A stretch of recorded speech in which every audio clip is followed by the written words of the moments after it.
This is Democracy Now!, democracynow.org, The War and Peace Report. I'm Amy Goodman with Juan Gonzalez. NBC News is at the center of a new controversy, this time focused on its chief foreign correspondent, Richard Engel. Back in 2012, Engel and 5 other members of an NBC News team were kidnapped by armed gunmen in Syria. They were held for 5 days. Just after his release, Engel spoke on NBC News about his captors. I think I have a very good idea of who they were. This was a group known as the Shabiha. This is a government militia. These are people who are loyal to President Bashar al-Assad. They are Shiite. They were talking openly about their loyalty to the government, openly expressing the Shia faith. They are trained by Iranian Revolutionary Guard. They are allied with Hezbollah. That was NBC News chief foreign correspondent Richard Engel speaking after he was released in December 2012. Well, earlier this week, a New York Times investigation prompted Engel to revise his story and reveal he was actually captured by Sunni militants affiliated with the U.S.-backed Free Syrian Army.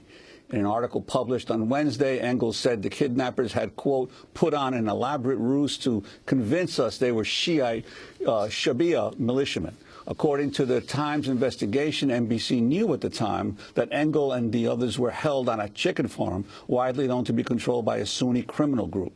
NBC was also informed of the identities of 2 Sunni men possibly involved in the kidnapping. But the network and Engel never relayed this information to the public and repeatedly claimed the kidnapping was done by Shiite militants linked to Syrian President Assad. The New York Times investigation also raised questions about Richard Engel's rescue. Engel originally said he was rescued by Sunni rebels after his captors accidentally drove into a checkpoint. In fact, the Shiite rebel groups holding the NBC crew created a ruse to free them and blamed the kidnapping on the Assad regime. The Sunni groups that were holding him blamed it on the Assad regime. Engel had previously said 2 of his captors died during a gunfight at the checkpoint. The controversy over Engel's kidnapping comes just 3 months after NBC suspended nightly news anchor Brian Williams after admitting that a story he told about coming under fire in a helicopter during the Iraq War was not true. On Thursday, journalist Glenn Greenwald described NBC News' conduct in the Engel case to be more troubling than the Brian Williams scandal. Greenwald wrote, quote, the NBC story was quite likely to fuel the simmering war cries in the West to attack or at least aggressively intervene against Assad. That's a far more serious and far more consequential journalistic sin than a newsreader puffing out his chest and pretending he's Rambo, he wrote. We're joined now by Asad Abu Khalil, a professor of political science at California State University, Stanislaus. He runs the Angry Arab News Service blog. He expressed serious doubts about the circumstances surrounding Engel's captivity and release when the story first broke in December of 2012. So let's begin with what has been revealed now and what you were saying, Asad Abu Khalil, back then at the end of 2012 after the newsmen were released. Well, Amy, I was early on skeptical, not only about the conditions in which he was supposedly released and the statements that he made at the time, but I was skeptical about the entire enterprise of Western journalistic coverage of Syria, particularly by American correspondents in the region. There's a lot of stuff that's being told and transmitted that contradicted the realities on the ground. They created this myth about a moderate secular group called the Free Syrian Army, and they were in fact attacking people like myself and others who were saying that the bulk of the fighting force of the so-called Syrian revolutionaries were militant fanatics of the bin Ladenite style. And in reality, we knew at the time that what is so-called the Free Syrian Army is no more than a coterie of criminal gangs and thugs that were running amok throughout the area of the so-called liberated sections of Syria, and they were engaged in sectarian kidnapping, ransoms, murder, indiscriminate shelling, and they would sometimes kidnap people and then sell them to other gangs and so on. But there is also something political, as Glenn mentioned, which is there was a war lobby. There were people edging at the time in order to get the United States to intervene militarily on the side of these rebels, along with Saudi Arabia, the same allies that we now have in the so-called war on Yemen. And at the time, the statements that Richard Engel made, and I should mention that what is I mean, there is a political story and there's a journalistic story. I mean, the questions to be raised not only about the credibility of Mr. Engel, but also about bad judgment. And this is a correspondent, one of the few who's fluent in Arabic. He can speak it fluently, he can understand it. And yet, upon his release, he taped a video in Arabic for the propaganda arm of the Free Syrian Army, in which he made fantastic claims. And I went and watched it yesterday to my amazement. I mean, he admitted yesterday to the New York Times that, in fact, he may have lied when he said he witnessed, at the time of his rescue, dead bodies. Now he's saying he didn't. But if you watch the video he taped for the Free Syrian Army benefit, he in fact claimed he saw more dead bodies upon being captured. And he also told a fantastic story about how these awful Shiite militias were about to burn somebody alive, but they couldn't find enough gasoline. I mean, he has to account for that. Plus, let us go to Richard Engel and his crew appearing on NBC hours after their release in December 2012. Engel describing how he and his crew were ambushed by a group of about 15 gunmen while traveling with Syrian rebels and held for 5 days in captivity. He then described how they were freed. We were being moved to yet another location in the late around 11 o'clock last night, local time. And as we were moving along the road, the kidnappers came across a rebel checkpoint, something they hadn't expected. And so we were in the back of what you would think of as a minivan. And as we were driving along the road, the kidnappers saw this checkpoint, started a gunfight with it. Two of the kidnappers were killed. We climbed out of the vehicle, and the rebels took us. We spent the night with them. That was Richard Engel describing what happened hours after their release in December 2012.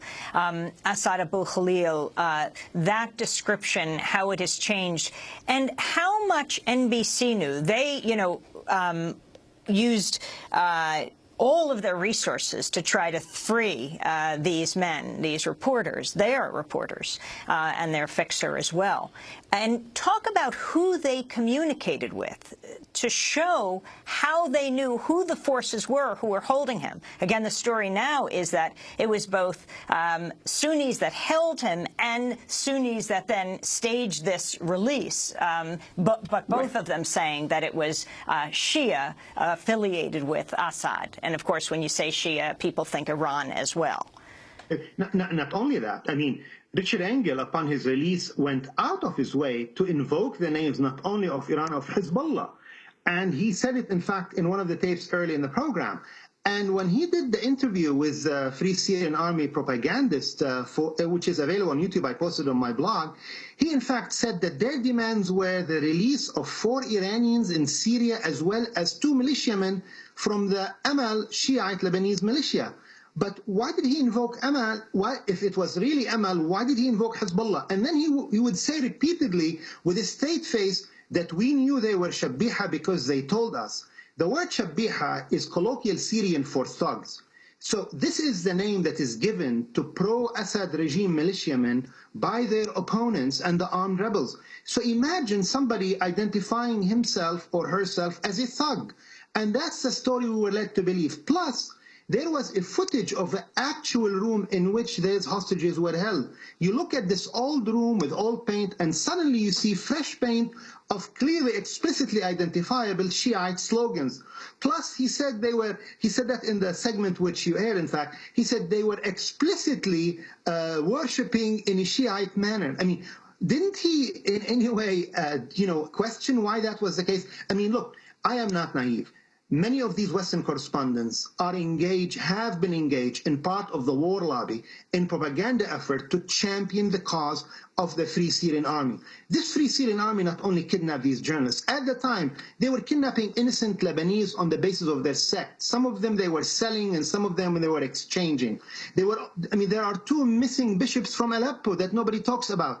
They kidnapped even nuns. But there is such a glamorization and such romanticization of these awful rebels in Syria, whether of the criminal type of the Free Syrian Army or the bin Ladenite style in Syria, to the point where nobody wanted to believe that they are capable of such dastardly act. And that's what happened. But it seems to me that, so the story has two levels, the political one and the journalism one. And on both cases, Richard Engel's credibility has sunk very low. I mean, in my judgment, if you watch the video and the things he was saying, fawning praise for the Free Syrian Army, and also, let us mention, he in fact credited a group called Ahrar al-Sham, which is a bin Ladenite group founded by a friend of Osama bin Laden. He was calling them, the word in Arabic can either mean rebels or revolutionaries.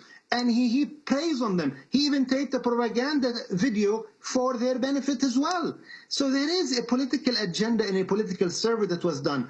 Now, in no way I am saying, I don't have any evidence, that Richard Engel was part of the plot or he was in it. He looked genuinely scared and relieved when he was released and so on. But he made statements that we now know cannot be true.